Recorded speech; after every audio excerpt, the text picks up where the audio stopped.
যেই মানুষ দুঃখের মোকাবেলা হইতে পারে না, দুঃখ সইতে পারে না, এইসব মানুষ কখনো সুখে শান্তিতে বসবাস করতে পারে না।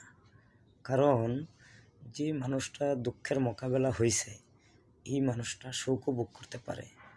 অতি দ্রুত দুঃখ সুখ সব কিছু মিলিতভাবেই মানুষের জীবন গড়তে হয়, মানুষের জীবন যুদ্ধের সাথে জয়ী করতে হয়।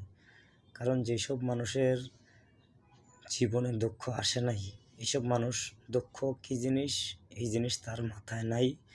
কারণ সে শুধু সুখ উপভোগ করছে। সুখ উপভোগ করে না লোক কখনো কোনোভাবে ভালোভাবে 100% কোনো কিছু সাইড বুঝতে পারে না। কারণ দুঃখ যার জীবনে আসছে, তার জীবনে সুখ আসলে সে ধরে রাখতে পারে। দুঃখ সুখ মিলিতভাবে একটা মানুষের জীবন গড়তে হয়।